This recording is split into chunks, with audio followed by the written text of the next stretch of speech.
बहू रानी, अपनी मम्मी जी को फोन पर बता देना कि हमारे परिवार में पहली संतान के जन्म पर सारी नंदों को साड़ी के साथ साथ कम से कम सोने की अंगूठी तो मिलती ही है। वैसे तो तुम्हारे बड़े ताऊजी की बड़ी बहू के यहाँ से सबके लिए कंगन आए थे, मझली ताई जी तुनकर कहा। अब ननद सिर्फ एक होती तो भी शायद मम्मी जी से कह देती, लेकिन यहाँ ताऊ और चाचा की मिलाकर 7 नंदे थी। मेरे परिवार में तो अकेले पापा ही कमाने वाले थे। कई तरह के खर्च। मेरा भाई अभी इंजीनियरिंग कर रहा था। शादी बड़ी मुश्किल से हुई थी। अब अगर मुझे पहले से पता होता कि बच्चे के जन्म पर भी मायके वालों पर इतना दबाव डाला जाएगा, तो शायद मैंने बच्चा पैदा ही न किया होता। मैं मन ही मन रो पड़ी और कुछ भी जवाब नहीं दे पाई। फिर मैंने अपने हीरे की अंगूठी निकालकर सासू माँ को थमते हुए कहा, मम्मी जी, जो गहने आपके पास हैं मेरे, आप उसे देकर परिवार की बहनों और लड़कियों के लिए जो देना चाहें, वो ले आइए। लेकिन प्लीज मेरे मम्मी पापा से पिंटू के नाम पर गहने मत मांगिए। सासू माँ ने तुरंत ही मुझे प्यार से डांटा, खबरदार जो हमारे प्यार की सौगात को बेचने की बात की, तो फिर मुझसे बुरा कोई नहीं होगा, समझी तुम। मैं बैठी हूं ना, तुम्हें चिंता करने की जरूरत नहीं है। तुम बस आराम करो। हमें सिर्फ जच्चा बच्चा हंसते हुए चाहिए। बाकी सब मुझ पर छोड़ दो, मैं सब अच्छे से संभाल लूंगी। तुम्हें टेंशन लेने की कोई भी जरूरत ही नहीं है। कुआं पूजन के दिन मेरा भाई पिंटू सामान लेकर आया। घर रिश्तेदारों और पड़ोसियों से भरा हुआ था। भाई बच्चों को देख खुशी से भर रहा था, लेकिन मुझे चिंता थी कि अब पूरा खानदान आएगा और पूछेगा कि पिंटू ने क्या क्या लेकर आया है।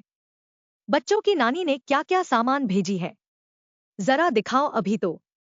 सासू माँ मुझे स्टोर रूम में ले गईं और ब्लू रंग की बनारसी साड़ी पकड़ाते हुए कहा, ये साड़ी मम्मी जी लेकर आई हैं, तुम पर बहुत अच्छी लगेगी।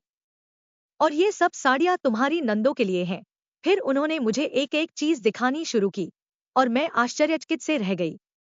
सारे कपड़े, चांदी के बर्तन, खिलौने और हर ननद के लिए सोने की अंगूठियां। मेरे लिए भी एक प्यारी सी हीरे जड़ी चैन थी। सासू माँ पूरे जोश के साथ सबको दिखा रही थी। उत्सव के बाद मैंने अपने भाई से पूछा, ये सब कैसे हुआ? भाई ने मुस्कुराते हुए कहा, बहन, मैं तो बस एक सूटकेस लाया हूं। जो भी सामान यहाँ है बस उसी में है। आंटी जी ने मुझसे कुछ भी नहीं पूछा कि क्या लाया हूं, और मैंने भी कुछ नहीं बताया। तभी सासू माँ ने मुझे प्यार से दुलारते हुए कहा, बिटिया, कुटुंब से लिया है तो देना भी पड़ता है। मैंने अपना हिस्सा भी इसके साथ जोड़ दिया है। उन्होंने बढ़िया दिया है, पर परिवार बड़ा है, किसी से कितनी अपेक्षा की जा सकती है। मैंने अपनी तरफ से सब कुछ खरीद लिया है। और लाडो, जितना यह घर और परिवार मेरा है, उतना ही तुम्हारा भी है, तो बस मैं संभाल ली सब कुछ। उन्होंने मुझे दिलासा दिया, तुम्हें जब भी कुछ लेना देना हो, बस मुझसे कह देना। तुम्हारे भाई और तुम्हारी बुआ के लड़के के लिए भी मैंने गर्म सूट खरीदे हैं। आखिर तुम्हारा सम्मान हमारा ही सम्मान है।